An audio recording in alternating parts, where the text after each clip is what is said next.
nós vamos ler nessa manhã João capítulo 4. João capítulo 4, justamente o texto dessa canção, o texto da mulher samaritana e o encontro com Jesus.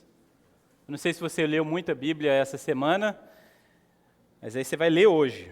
Hoje nós vamos ler muita Bíblia aqui. Então, a gente vai ler aqui João 4, a partir do versículo 1, toda essa história.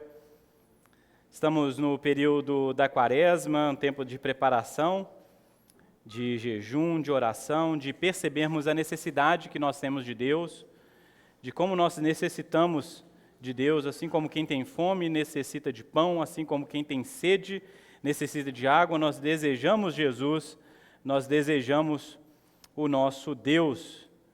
Hoje também é comemorado no nosso país o Dia Internacional da Mulher, e um texto que fala sobre a mulher, né, nas Escrituras, e como que nós podemos aprender também coisas valiosíssimas com essa mulher. Inclusive, quando você for embora, vá devagar para dar tempo de receber a lembrancinha, né, amor? Cuidado aí, não sai assim não, senão você não vai receber a lembrancinha que nós temos para você e mulher aí, tá? João capítulo 4, versículo 1 diz assim: Quando Jesus soube que os fariseus tinham ouvido dizer que ele fazia e batizava mais discípulos do que João, se bem que Jesus mesmo não batizava, e sim os seus discípulos, deixou a Judéia, retirando-se outra vez para a Galiléia, e era-lhe necessário passar pela região da Samaria. Assim Jesus chegou a uma cidade samaritana chamada Sicá, perto da terra que Jacó tinha dado ao seu filho José. Ali ficava o poço de Jacó. Cansado da viagem, Jesus sentou-se junto ao poço, era por volta de meio-dia. Nisso veio uma mulher samaritana tirar água, e Jesus lhe disse: Dê-me um pouco de água, pois os seus discípulos tinham ido à cidade comprar alimento. Então a mulher samaritana perguntou a Jesus: Como, sendo o Senhor um judeu, pede água a mim, que sou mulher samaritana? Ela disse isso porque os judeus não se dão com os samaritanos. Jesus respondeu: Se você conhecesse o dom de Deus, e quem é que está lhe pedindo água para beber, você pediria, e ele lhe daria água viva. Ao que a mulher respondeu: O Senhor não tem balde, e o poço é fundo. De onde vai conseguir essa água viva? Por acaso o Senhor é maior do que Jacó, o nosso pai, que nos deu o poço no qual ele mesmo bebeu, assim como os seus filhos e o seu gado? Jesus respondeu: Quem beber dessa água voltará a ter sede, mas aquele que beber da água que eu lhe der, nunca mais terá sede. Pelo contrário, a água que eu lhe der será nele uma fonte a jorrar para a vida eterna. A mulher lhe disse: Senhor, quero que me dê essa água para que eu não mais tenha sede, nem precise vir aqui buscá-la. Jesus disse: Vá, chame o seu marido e volte aqui. Ao que a mulher respondeu: Não tenho marido. Então Jesus disse: Você tem razão ao dizer que não tem marido, porque já teve 5, e esse que agora tem não é seu marido. O que você disse é verdade. A mulher então lhe disse: Agora eu sei que o Senhor é profeta. Nossos pais adoravam nesse monte, mas vocês dizem que é Jerusalém, é o lugar onde se deve adorar. Jesus respondeu: Mulher, acredito no que digo. Vem a hora em que nem neste monte, nem em Jerusalém vocês adorarão ao Pai. Vocês adoram o que não conhecem. Nós adoramos o que conhecemos, porque a salvação vem dos judeus. Mas vem a hora, e já chegou, em que os verdadeiros adoradores adorarão ao Pai em espírito e em verdade. Porque são esses que o Pai procura para seus adoradores. Deus é espírito, e é necessário que os seus adoradores o adorem em espírito e em verdade. A mulher respondeu: Eu sei que virá o Messias, chamado Cristo. Quando ele vier, nos anunciará todas as coisas. Então Jesus disse: Eu sou o Messias. Eu que estou falando com você. Naquele momento chegaram os discípulos de Jesus e se admiraram ao vê-lo falando com uma mulher. Mas nenhum deles perguntou: O que você está querendo? Ou por que o Senhor está falando com ela? Quando a mulher deixou o seu cântaro, foi à cidade e disse ao povo: Venham comigo e vejam um homem que me disse tudo o que eu já fiz. Não seria ele, por acaso, Cristo? Então saíram da cidade e foram até onde Jesus estava. Enquanto isso, os discípulos pediam a Jesus, dizendo: Mestre, coma. Mas ele lhe disse: Tenho para comer uma comida que vocês não conhecem. Então os discípulos começaram a dizer entre si: Será que alguém trouxe algo para comer? Jesus declarou: A minha comida consiste em fazer a vontade daquele que me enviou a realizar as suas obras. Vocês não dizem que ainda falta 4 meses até a colheita? Eu, porém, lhe digo: levantem os olhos e vejam os campos, pois estão maduros para a colheita. Quem colhe recebe desde já a recompensa e ajunta o seu fruto para a vida eterna, para que se alegre ao mesmo tempo o que semeia e o que colhe. Pois no caso é verdadeiro o ditado: um é o que semeia, outro é o que colhe. Eu os enviei a colher o que vocês não semearam. Outros trabalharam e vocês aproveitaram o trabalho deles. Muitos samaritanos daquela cidade creram em Jesus por causa do testemunho da mulher, que tinha dito: Ele me disse tudo o que eu já fiz. Quando, pois, os samaritanos foram até Jesus, pediram-lhe que permanecessem com ele. E Jesus ficou ali 2 dias. Muitos outros creram nele por causa da palavra de Jesus e diziam à mulher: Agora, não é mais por causa do que você falou que nós cremos, mas porque nós mesmos ouvimos e sabemos que este é verdadeiramente o Salvador do mundo. Amém. Oremos mais uma vez. Obrigado.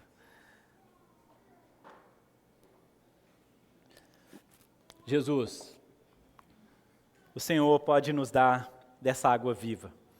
E é verdade que muitos de nós, que já nasceram de novo, têm dentro de si essa fonte que pode jorrar para a vida eterna. Tantas vezes olhamos para as nossas vidas e áreas secas, desérticas, que precisam ser encharcadas pela água que vem do reino. A água do Espírito é o que nós te pedimos nessa manhã. Abençoa-nos enquanto pensamos sobre as suas palavras, Jesus. Abençoa-nos, ó Deus, para que o nosso entendimento possa ser iluminado, o nosso coração possa ser aberto e a verdade de Deus possa fazer toda a transformação necessária. Amém.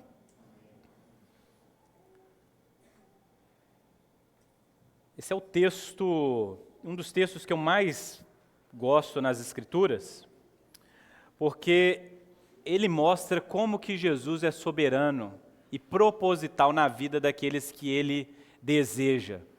Eu sei que o assunto da eleição e da soberania causa certa dificuldade em muitos ouvidos, mas aqui nós temos um relato claro de como Jesus desejava encontrar uma pessoa. É verdade. A peregrinação que era feita normalmente da Judéia para a Galiléia, a Judéia mais ao centro, ao sul de Israel e a Galiléia mais ao norte, era sempre feita pelas margens do Rio Jordão, apesar de toda a dificuldade, de todo o risco, porque diziam que nos caminhos ficavam salteadores, pessoas que se aproveitavam dos viajantes e cometiam ali assaltos, alguns até vitimando pessoas. Era uma jornada difícil, percorrer aquele longo caminho. E da Judéia para a Galiléia havia um caminho reto, você poderia subir a um caminho reto, no entanto você passaria por Samaria. E Samaria, bem como no texto diz, é um lugar que os judeus não desejam frequentar, porque em Samaria existem samaritanos. E quem são os samaritanos? Os samaritanos é aquela parte do povo de Israel, das tribos do norte, que foram deixadas nesse lugar, mesmo depois dos tempos de glória da tribo do norte, e que se uniram a povos pagãos. E então se tornaram espécie de mestiços, misturaram a fé de Abraão, Isaac e Jacó com tantas outras coisas que vieram emboladas nos anos de histórias ali, em que foram marcados pelo declínio das tribos do norte, ou seja, o povo de Israel. Judá, é verdade, permaneceu com os profetas, permaneceu com a lei, os salmos, verdade. O povo de Judá, Belém tinha isso, tinha os reis, os profetas, as escrituras para o guiar. Os samaritanos permaneceram com o Pentateuco, algumas alterações, não recebiam os profetas, Então veja bem, havia uma divergência de povos, de ideias sobre Deus, a vontade de Deus, e havia uma espécie de guerra, um ressentimento entre judeus e samaritanos. Tipo de gente que os judeus fariam de tudo para evitar. Algumas pessoas dizem, não, mas é porque era o caminho mais reto, Jesus precisava chegar rápido. Eu poderia pensar que Jesus poderia ir mais cedo, iniciar essa jornada mais cedo, se ele desejasse chegar mais cedo. O texto diz que era necessário Jesus passar por Samaria, não por causa da facilidade geográfica, mas porque nos planos de Jesus havia uma mulher. É a mesma coisa que aconteceu na vida de várias famílias que estão representadas aqui nessa manhã. De como muitas de vocês, mulheres, foram as primeiras a serem alcançadas no lar de vocês. Não é verdade? Na minha casa, eu sei disso. A minha mãe foi a primeira. Foi aquela a qual Jesus encontrou com ela primeiro. E através da minha mãe, outras pessoas puderam encontrar o Evangelho. É essa a realidade do nosso país, em que, por mais que nós desvalorizamos a mulher na igreja, a maioria e a maior parte do trabalho da igreja é realizado por mulheres. A gente precisa reconhecer isso e dar o braço a torcer. Não é, homens? A gente não precisa ter nenhum tipo de orgulho a respeito disso. É verdade, as mulheres que têm levado o Evangelho para tantos homens e homens de Deus, homens que hoje são referências de pastores e mestres, olhe no cenário dessa casa, de que mulheres se encontraram com Jesus e compartilharam Jesus com tantos homens das suas cidades. Nós precisamos olhar para isso, é um fato histórico, nós não podemos negar que essa seja a verdade. Jesus estava indo para a Judeia e encontrou essa mulher, uma mulher que vai no poço meio-dia, o pior horário para se pegar água ou para se fazer qualquer atividade braçal. Outro dia eu fui inventar de pintar a parte de fora do apartamento aqui onde eu estou morando e a Carla viu. As minhas costas ficaram todas queimadas, até hoje eu estou sofrendo a consequência. Que horário ruim, era por volta de 10 horas da manhã e o sol já estava rachando, como diz o Lucas. Ô pai, hoje o sol está rachando? Eu falei, hoje o sol está rachando. Não é bom fazer atividade física ou exposto ao sol nesse horário de 10 a meio-dia, 1h da tarde, mas é justamente nesse momento que uma mulher está no poço. Por quê? Você já se perguntou por que essa mulher está sozinha no poço, retirando água de um poço que ela disse que é fundo? Haverá ali uma atividade braçal difícil para ela realizar? Por que ela não está ali junto com as outras mulheres que vão normalmente ao raiar do dia, as primeiras luzes, as primeiras horas do dia? Por que ela não está ali com outras mulheres da sua comunidade? Normalmente esse trabalho também era feito em comunidade, ia ao poço, as mulheres se reuniam, todas elas pela parte da manhã, iam até o poço, faziam isso no horário mais propício, pegavam a água, voltavam para suas casas, poderiam usar essas águas para fazer comida, para lavar roupa, para fazer um tanto de coisa. É o mais certo a se fazer. Você vai arrumar a casa, você arruma a casa pela manhã, aproveitar que você está com energia, o sol está baixo, depois você vai diminuindo o ritmo. Por que essa mulher está nesse lugar? Essa hora, sozinha, perceba bem, Jesus chega antes, envia os discípulos para ir para a cidade para comprar comida, e Jesus permanece lá, intencional, desejoso de encontro. Inclusive o Evangelho de João é o Evangelho dos encontros, Jesus encontrando com Nicodemos, Jesus encontrando com a mulher samaritana, Jesus encontrando com pessoas que estavam no seu plano, ele desejava alcançar essas pessoas. É verdade, na história do Nicodemos, nós temos alguém preparado para receber todo tipo de conhecimento e mesmo assim com dificuldade para receber o conhecimento. Aqui nessa passagem nós temos alguém que não se considera digna, que retém alguma coisa de conhecimento, mas sabe que sua vida foi marcada por todo tipo de adversidades. Quem é essa mulher? Por que ela está ali a essa hora do dia? Uma mulher que já está em mais uma relação. Já teve 5 casamentos. O que é essa mulher? Essa mulher é uma mulher que não sossega em nenhum casamento? Será que é esse tipo de olhar que nós devemos ter para essa leitura? Uma mulher que não para em casamento, uma mulher difícil. Que tipo de mulher é essa? Mas a gente conhece a cultura desse povo. Alguém que recebia carta de divórcio, dificilmente casava-se de novo, a não ser que fosse uma pessoa extraordinária, uma pessoa desejada, uma pessoa que tivesse ali qualidades que que refletissem para um homem o desejo de falar, eu quero ter essa mulher. 5 casamentos. Ou algo que era impossível para uma pessoa que talvez fosse difícil demais, uma pessoa que é a pior pessoa do mundo. Provavelmente essa mulher tinha alguma qualidade, no entanto passou por vários casamentos, nós não sabemos se os homens morreram, se o divórcio genuíno, o que aconteceu? Nós sabemos, no entanto, que essa relação que ela está não é uma relação oficial, porque Jesus diz, chama teu marido.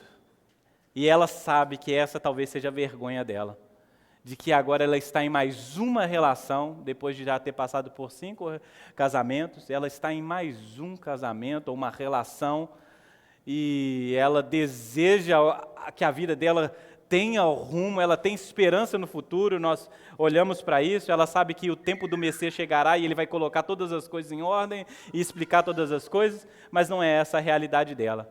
Talvez a vergonha, o medo, a história marcou tanto a vida dessa mulher que ela se esconde em plena luz do dia, se esconde de outras mulheres, de outras pessoas. Talvez ela não queira ver nem as pessoas do seu povo e quem está diante dela nesse poço, um judeu. Se não tivesse tantos problemas para ela, sendo já uma mulher samaritana e com todo esse histórico que a gente não sabe muito bem, um judeu. Alguém que despreza o povo dela, que despreza ela. Um judeu poderia já desprezar uma pessoa de outro povo, um não povo. Havia algo natural no judeu para fazer isso. Naqueles tempos, os judeus e os homens também desprezavam mulheres. Você sabe disso. De que o judeu fazia uma oração pela manhã, não é isso? Obrigado, Deus, porque não nasci cachorro e nem mulher. Obrigado, Deus. É verdade. Imagine você agora, uma mulher encontrando com um judeu, e ela poderia imaginar que tipo de ofensa ou que tipo de coisa viria para ela. Mas o judeu se volta para ela. Não é isso? O judeu se volta para ela e pede água. Versículo 7. Dê-me um pouco de água. Ele olha para ela e fala, me dê um pouco d'água. Ela, talvez surpresa, é engraçado o episódio de The Chosen, né? A mulher samaritana fala assim, olha bem o que você está fazendo, hein? Que isso aqui vai dar problema. Isso aqui não é uma coisa comum. Um judeu, gente, vocês lembram das histórias de Jesus.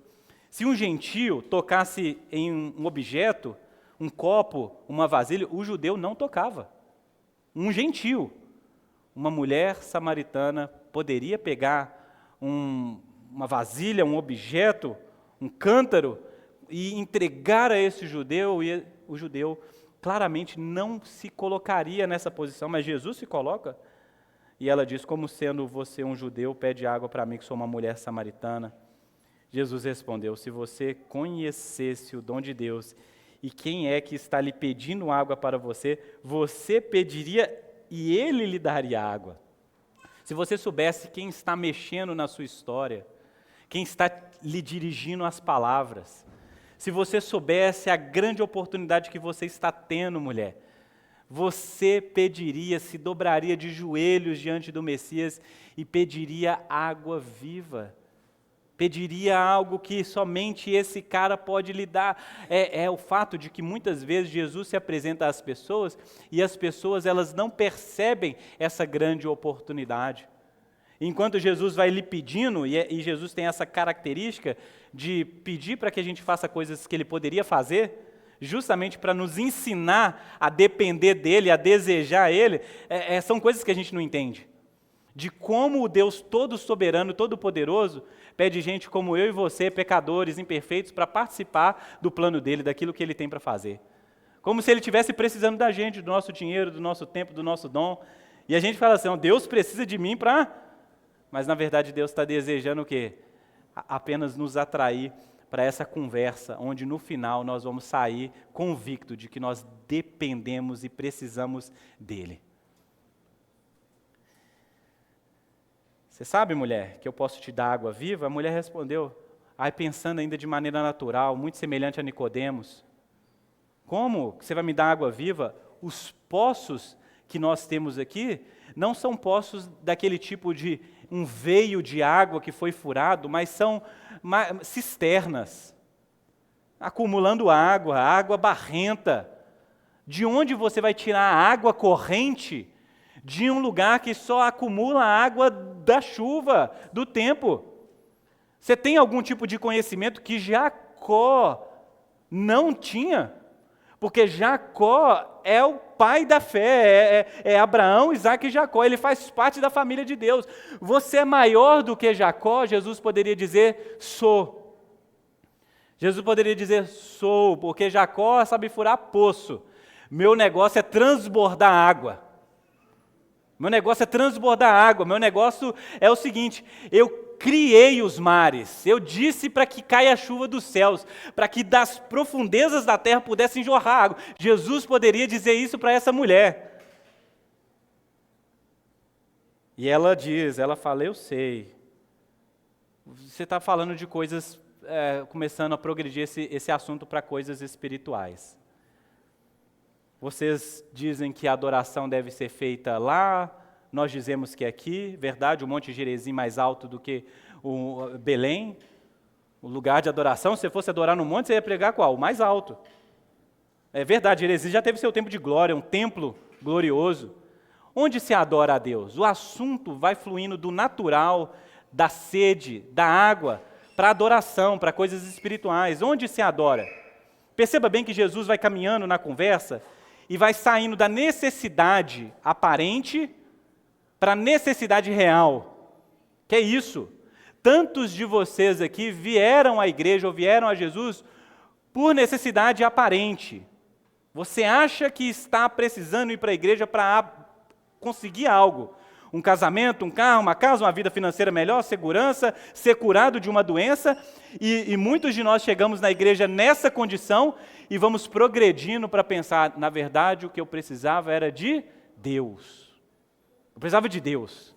Eu vim procurando cura física, mas eu precisava de cura o quê? Na minha alma.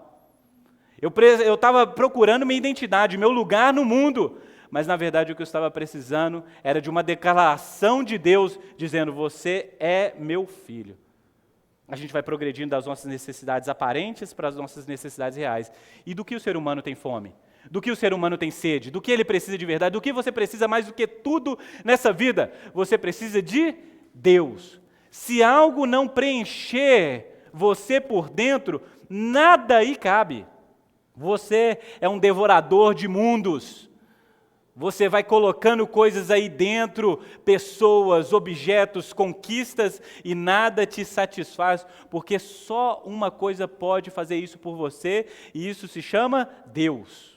Somente Deus pode satisfazer o anseio humano. C.S. Lewis vai dizer que o ser humano tem por qualidade buscar alegria. Ele vai dizer que esse desejo que nós temos de Deus é alegria. Porque a alegria é uma coisa que a gente experimenta, e depois que a gente experimenta, a gente não consegue esquecer. É você que foi para Guarapari. Você fala, meu Deus, já voltei para Belo Horizonte, já estou doido para voltar, porque é algo bom. E quando você experimenta algo bom, você fala assim, eu preciso voltar para aquele lugar. Nós precisamos experimentar Deus e voltar constantemente para Deus. Por isso eu queria trazer essa breve reflexão que eu trouxe no início do culto. 10 anos atrás você desejava mais Deus do que você deseja hoje? 5 anos atrás você era mais crente do que hoje? Talvez você seja mais maduro, talvez você tenha lido mais livros, talvez tenha vindo em mais cultos, talvez tenha colocado em sua volta todo tipo de aparato religioso, mas eu quero saber se aquela pessoa ingênua, lá de 5, 10 anos atrás, no início da sua conversão, se ela desejava Deus mais do que hoje você deseja. Nós precisamos voltar para esse lugar onde tudo o que nós temos, onde nós faremos como essa mulher aqui, deixando o cântaro para trás, eu vou dizer para o mundo que eu encontrei fonte de água viva. Essa é o resumo do sucesso humano, na perspectiva do reino. Que tendo tudo, você consegue abrir mão desse tudo, porque você tem Deus. Deus. Pense sobre isso, é o Espírito Santo habitando dentro de você, como uma fonte. Eu fico pensando naqueles, quando há esses veios, esses cursos de água debaixo da terra, e aí uma pessoa que está furando um poço encontra, e quando ela encontra, sai da frente, porque vai jorrar água. E essa água ela é suficiente não só para encher poço, mas para irrigar a plantação, para animal, para gente, para uma cidade. É esse tipo de presença de Deus que Jesus está falando que é possível a seres humanos. É que dentro de você, que Deus dentro de você é como uma fonte que pode encharcar não somente a sua vida, mas todas as outras que você encontrar pelo caminho. É que tem gente do nosso lado que também está peregrinando no meio do dia do sol, com sede, com fome, e essas pessoas podem se alimentar do Deus que você recebeu e que agora habita em você por meio do Espírito Santo. É que existe algo que você pode dar para as pessoas que é além do físico, que é além do material. Eu sei, a gente quer dar emprego, a gente quer dar lugar, a gente quer dar elogio, a gente quer dar presente, mas você poderia compartilhar com as pessoas Deus. É verdade, eu queria fazer exposição de versículo por versículo aqui. Não dá. O fato é, no meio da conversa, a mulher está pensando, eu sei que o Messias vem, e quando ele vier, ele vai encaixar essas coisas que estão soltas, onde adora, ele vai fazer com a minha vida ganhe um sentido. E Jesus, pela primeira vez aqui em João, está manifestando, revelando para uma mulher que ele é o Messias. Escondeu isso por muito tempo de muitas pessoas. Mas ele diz para essa mulher, talvez olhando nos olhos dela e dizendo, eu sou o Messias. A sua busca acabou. A sua busca acabou. O tempo chegou. Talvez aquela mulher pensasse, eu sei que esse mundo é uma loucura, os nossos povos estão em guerra, a gente não sabe mais, está deslocado. As nossas histórias, elas são feitas de tantos erros e para alguns de nós, a gente nem consegue mais ver sentido, vergonha é o que nós sentimos, fugindo das pessoas para que eles não descubram os nossos pecados, as nossas tragédias. É isso. A gente vai tentando maquiar na rede social ou de outra maneira um tipo de gente que é a pessoa perfeita, mas quando no apagar das luzes, nós sabemos quem nós somos. Nós sabemos as nossas histórias, os nossos fracassos. Mas diante de Jesus, nós não precisamos esconder quem nós somos. Por quê? Porque Ele sabe. Ele sabe quantos maridos aquela mulher teve, quantas vezes nós caímos nos nossos pecados, quantas vezes nós falhamos naquilo que nós queríamos ser bons. Mas diante de Jesus nós não precisamos mais manter essa máscara, nós não precisamos mais erguer esse muro. Nós precisamos deixar Jesus nos inundar com todo o seu conhecimento, presença, sabedoria e amor. Completar nossos anseios, nossas necessidades. É verdade, eu estava dando aula no IBTM essa semana e o Platão disse que o ser humano é um vaso de barro rachado. Tudo que você vai jogando dentro vai passando pelas frestas, ele vai escoando. E eu lembrei de o apóstolo Paulo falando que nós agora, vasos de barros consertados, como uma espécie de lugar onde Deus guarda o seu tesouro, a própria vida dele. Nós não precisamos mais ficar com medo das nossas rachaduras, daquilo que nos aconteceu, da tragédia que foi, mas nós podemos ser restaurados, curados, modificados por Deus, e agora preenchidos por Deus. Os discípulos estão voltando e ninguém tem coragem de perguntar o que Jesus está fazendo conversando com a mulher, nem eu teria essa coragem, Jesus é corajoso, eles poderiam falar isso. Veja bem, os discípulos ainda estão funcionando na mentalidade antiga, na mentalidade de não ver a humanidade como digna de Deus. Ninguém pergunta nada. Mas a mulher sai gritando, sai correndo. Eu não posso ter tido um encontro com o Messias e guardar isso para mim. Nenhuma pessoa que encontrou com o Messias de verdade pode reter essa verdade. Porque, na verdade, é o seguinte, nenhum vaso consegue segurar uma fonte que está fluindo. Essa é a verdade. A gente precisa funcionar mais como aqueles equipamentos hidráulicos que distribuem a água. É um hidrante que se abre para poder fazer a água chegar no lugar certo. É o cristão, é aquele que nasceu de novo. Que nós, ao encontrarmos com Jesus e descobrirmos as realidades espirituais que significa estar em Deus, viver para Deus e ter Deus como nosso Senhor, a gente precisa de uma vez por todas dizer às pessoas da nossa cidade que nós encontramos o Messias e Ele sabe tudo o que nós fizemos. Ele sabe tudo. Ele estava lá, Ele nos conhece. E esse Messias chegou. As pessoas escutam, as pessoas vêm correndo encontrar Jesus, fala Jesus, fica mais com a gente, porque é isso que acontece quando alguém encontra com Jesus, fica, tinha até um louvor antigo, não vou cantar não, mas não tem?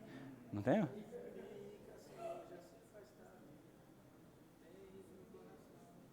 Só alguns, tá vendo? Os assembleianos aí, ó, os das antigas.